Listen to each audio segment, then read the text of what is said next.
The Mental Edge, How Elite Performers Think Differently and Always Win. What if I told you that the difference between extraordinary success and mediocrity isn't talent, luck, or even hard work, but something far more controllable, something that every single elite performer, from Olympic champions to billionaire CEOs, from Navy SEALs to world-renowned artists, has mastered completely? The answer lies in their mental edge. While most people focus on external strategies, techniques, and tactics, elite performers understand a fundamental truth that separates them from everyone else. Success is an inside job. The battlefield where victories are won or lost isn't on the field, in the boardroom, or on stage. It's in the 6 inches between your ears. Every day, millions of people work just as hard as the champions. They put in the hours, they follow the same routines, they even have access to the same information and resources. Yet they remain stuck in mediocrity, while others soar to unprecedented heights. The difference isn't what they do, it's how they think. Elite performers have developed a completely different operating system in their minds, one that automatically generates winning behaviors, unstoppable confidence, and the ability to perform under any pressure. This audiobook will reveal the exact mental frameworks, thought patterns, and psychological strategies that separate the top 1% from everyone else. You'll discover why some people collapse under pressure while others thrive, why some athletes choke in crucial moments while champions rise to the occasion, and why some entrepreneurs give up at the first sign of failure while others use setbacks as stepping stones to greater success. But here's what makes this different from every other performance book you've encountered. We're not just going to tell you what elite performers do. We're going to rewire your brain to think exactly like they do. By the end of this journey, you won't just understand the mental edge, you'll possess it. And once you do, everything changes. Chapter 1. The Elite Mindset. Why champions think in a different language. The first thing you need to understand about elite performers is that they literally speak a different language than everyone else. Not a foreign language, but a mental language that shapes every thought, every decision, and every response to the world around them. While most people think in terms of problems, elite performers think in terms of opportunities. While average people see obstacles, champions see stepping stones. While others focus on what could go wrong, elite minds are laser-focused on what needs to go right. This isn't just positive thinking or motivational nonsense. This is a fundamental rewiring of cognitive processing that creates entirely different neural pathways in the brain. Neuroscience research from Stanford University shows that elite performers' brains actually light up differently when faced with challenges compared to average performers. Where most people's brains activate fear and stress centers, elite brains immediately engage problem-solving and opportunity recognition regions. Let's break down the core components of this elite mental language. First, elite performers have completely eliminated victim language from their vocabulary. You will never hear a champion say, "I can't control this," or "this always happens to me," or "I don't have what it takes." These phrases literally don't exist in their mental dictionary because they understand that every word you speak to yourself becomes a command to your subconscious mind. Instead, elite performers speak in what psychologists call agency language. They use phrases like, "What can I control here?" and "How can I use this?" and "What does this make possible?" This isn't just semantics, it's neurological programming. Every time you use agency language, you're training your brain to scan for solutions rather than dwelling on problems. You're literally building neural highways that lead to action and empowerment. The second component of elite mental language is future-focused certainty. While most people speak about their goals with uncertainty, using words like "I hope," "maybe," or "I'll try," elite performers speak about their success as if it's already predetermined. They don't say, "I hope to win the championship." They say, "When I win the championship." They don't say, "Maybe I'll build a successful business." They say, "My business will revolutionize this industry." This isn't arrogance or delusion. It's strategic programming of the reticular activating system, the part of your brain that determines what you notice and what opportunities you recognize. When you speak about success with certainty, your brain begins to filter reality to support that certainty.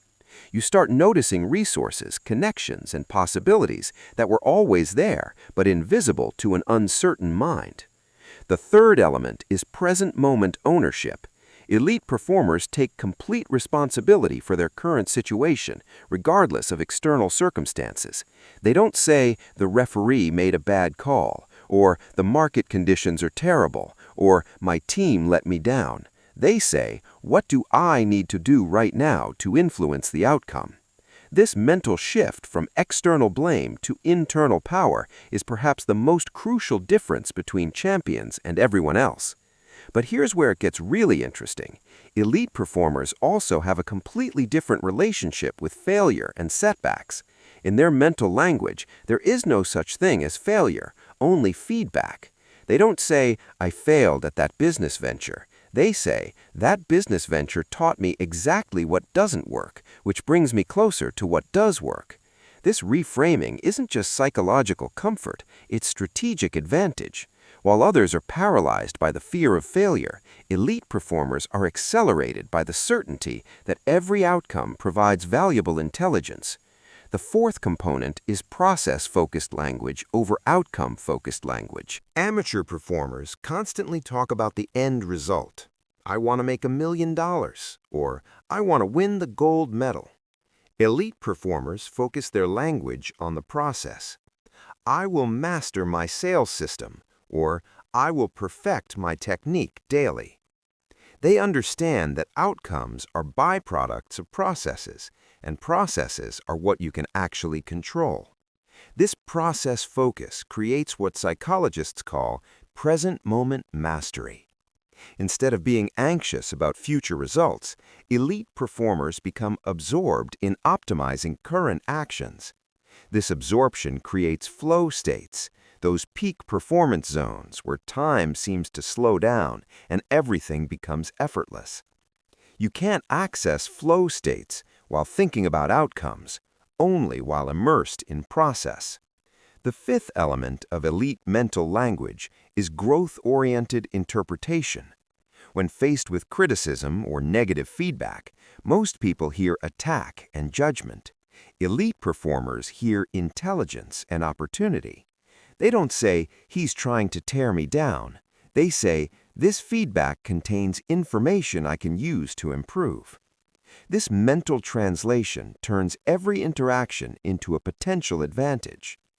Finally, elite performers speak in systems language rather than event language.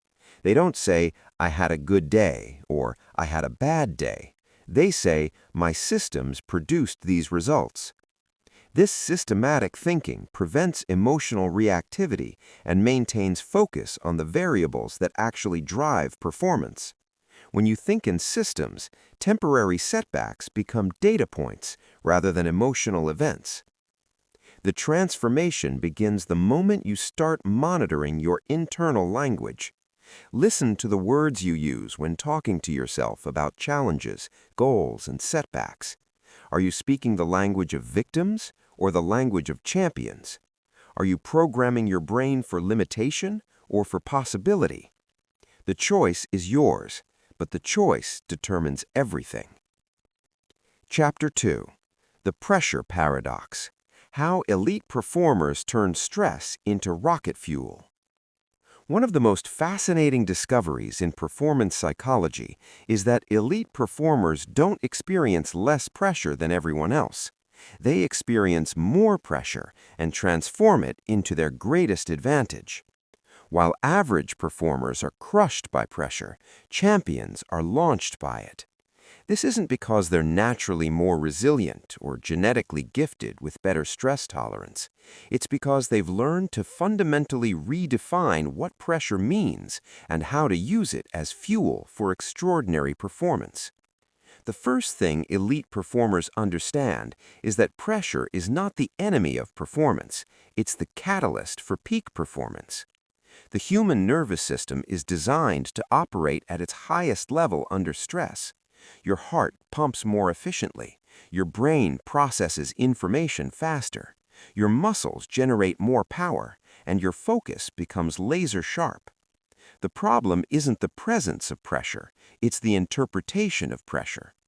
Most people have been conditioned to see pressure as a threat to avoid, while elite performers see pressure as an opportunity to access superhuman capabilities. Let's examine the neuroscience behind this transformation. When you perceive a situation as threatening, your brain activates the sympathetic nervous system and floods your body with stress hormones like cortisol and adrenaline. But here's the critical difference. The same physiological response that creates anxiety and panic in most people creates heightened performance in elite minds. The difference is entirely psychological. Elite performers have trained themselves to interpret the physical sensations of pressure as signals that they're about to perform at their best. This process is called arousal reappraisal, and it's one of the most powerful mental skills you can develop. Instead of trying to calm down when feeling pressure, elite performers learn to get excited. They don't say, "I need to relax," or "I need to stay calm." They say, "This energy is exactly what I need to dominate." They've learned that the goal isn't to eliminate pressure, but to channel it. Elite performers also understand the concept of optimal arousal zones. Every high-level activity has a specific level of physiological activation that produces peak performance. Too little arousal leads to sluggish, unfocused performance. Too much arousal leads to overthinking and tension. Elite performers learn to calibrate their arousal level to match the demands of their specific performance. They don't try to stay calm during high-stakes situations. They try to reach their optimal activation state. But the real secret of pressure mastery goes deeper than physiological management. Elite performers have completely rewritten their relationship with stakes and consequences. Most people become overwhelmed by pressure because they're focused on everything they could lose. Elite performers become energized by pressure because they're focused on everything they could gain. They don't think, "What if I fail and embarrass myself?" They think, "What if I succeed and change my life forever?" This shift from loss-focused thinking to gain-focused thinking activates entirely different brain networks. Loss-focused thinking triggers the brain's threat detection system, which narrows attention and creates conservative, defensive behavior.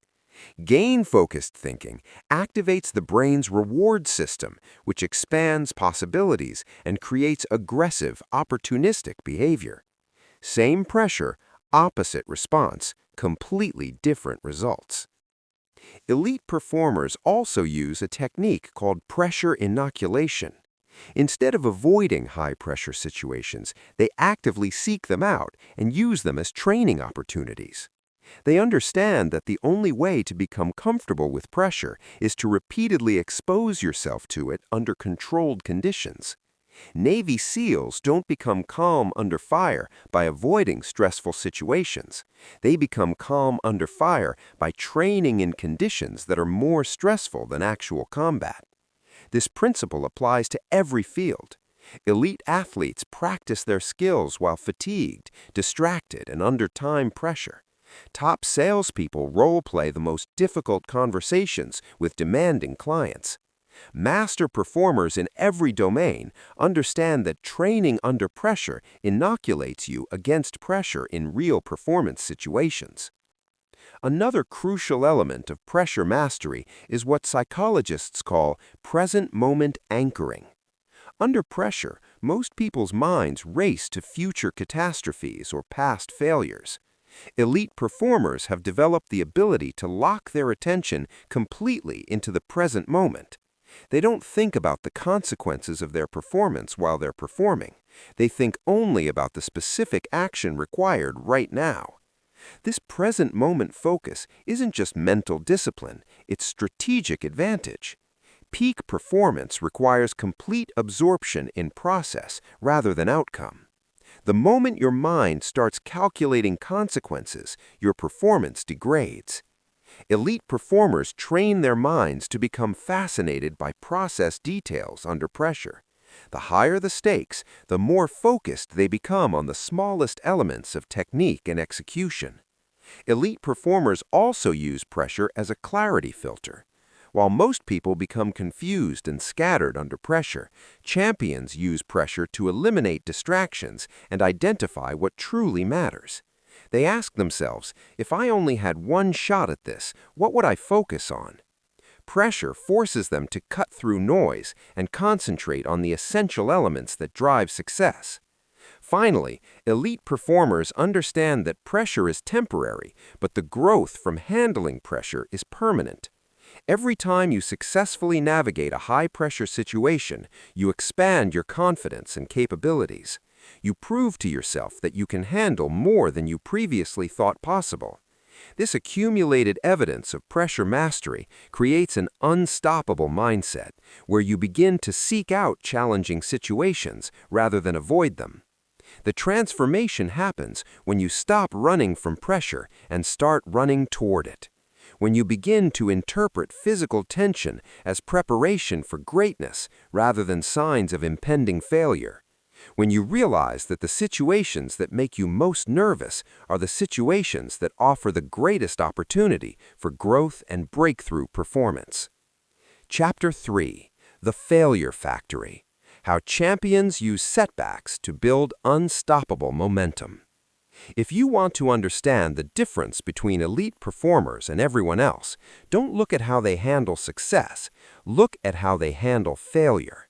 While most people are derailed by setbacks, destroyed by defeats, and paralyzed by mistakes, elite performers have developed a completely different relationship with failure that turns every setback into a setup for greater success. They don't just bounce back from failure, they use failure as raw material to build unstoppable momentum. The first thing you need to understand is that elite performers fail more than anyone else, not because they're worse at what they do, but because they attempt more, risk more, and push boundaries more aggressively than average performers. Michael Jordan was cut from his high school basketball team and missed more than 9,000 shots in his NBA career. Thomas Edison's teachers told him he was too stupid to learn anything, and he failed over 1,000 times before inventing the light bulb. Colonel Sanders was rejected 1,009 times before someone accepted his recipe for Kentucky Fried Chicken. The difference isn't that elite performers avoid failure, it's that they've developed what psychologists call failure immunity. They've trained their brains to process setbacks in a completely different way than the average person.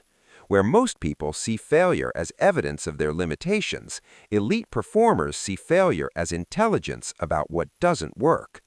Where most people interpret failure as a reason to quit, elite performers interpret failure as reason to adjust strategy and try again. This failure immunity starts with a fundamental reframe of what failure actually means. In the elite mindset, failure doesn't exist as a permanent state or personal identity. There are only outcomes that provide information. They don't say, "I'm a failure," or "I failed." They say, "That approach didn't work," or "That outcome provided valuable data." This linguistic difference isn't just semantics. It's psychological protection that prevents failure from damaging self-concept and motivation. Elite performers also understand the concept of intelligent failure versus unintelligent failure. Unintelligent failure is making the same mistakes repeatedly without learning or adjusting. Intelligent failure is systematically testing hypotheses, gathering data from outcomes, and using that information to improve future performance. Elite performers become masters of intelligent failure, turning every setback into a stepping stone toward mastery. But here's where it gets really powerful. Elite performers don't just learn from their own failures, they learn from everyone's failures. They study the mistakes of others in their field, analyze what went wrong, and incorporate those lessons into their own strategy. This allows them to avoid many common pitfalls and accelerate their learning curve. While others repeat predictable mistakes, elite performers have already identified and prepared for those mistakes through vicarious learning. The secret of elite failure processing is what researchers call growth-oriented attribution.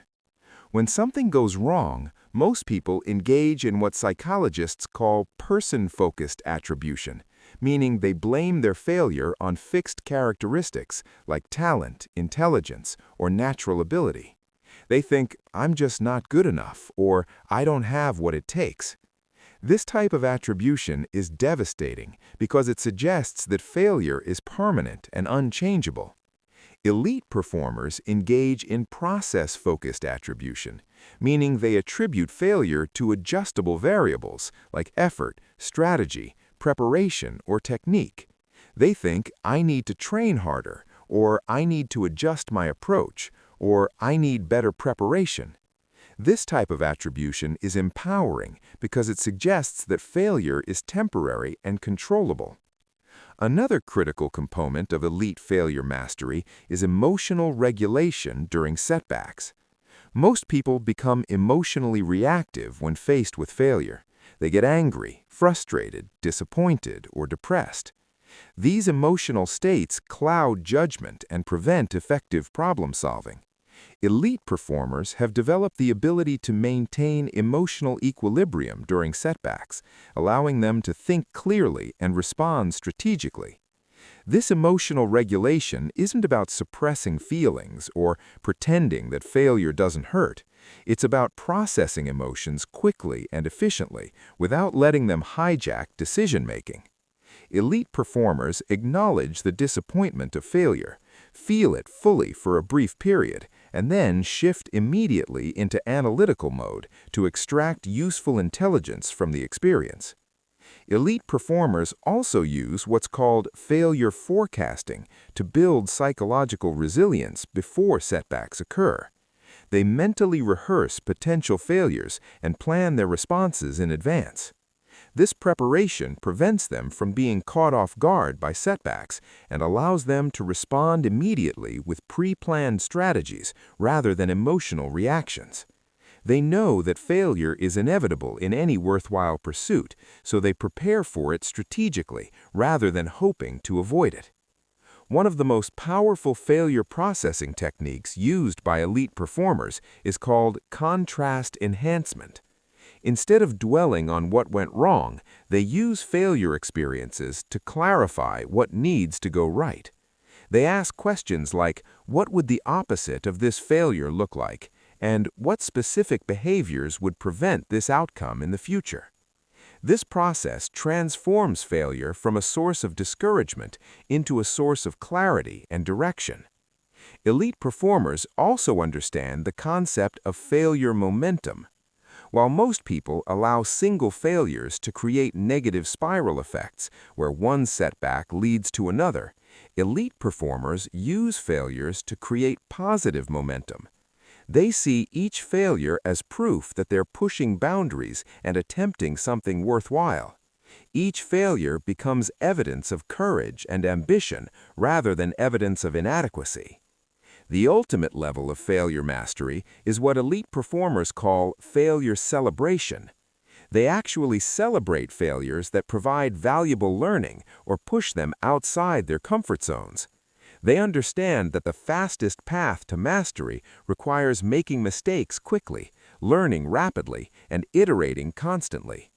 They've trained themselves to become excited about failures that contain useful intelligence, because those failures accelerate their progress toward excellence. This doesn't mean elite performers enjoy failing or seek out failure for its own sake. It means they've developed the psychological skills to extract maximum value from inevitable setbacks while maintaining confidence and momentum. They've learned to fail forward rather than fail backward, to use failure as fuel rather than failure as poison. Chapter 4. The Attention Revolution. How Elite Performers Master the Ultimate Competitive Advantage. In the modern world, attention has become the ultimate competitive advantage. While everyone has access to the same information, the same tools, and the same opportunities, the ability to focus deeply and consistently separates elite performers from everyone else. The average person checks their phone 150 times per day, switches between tasks every 3 minutes, and can only sustain deep focus for about 12 minutes before becoming distracted.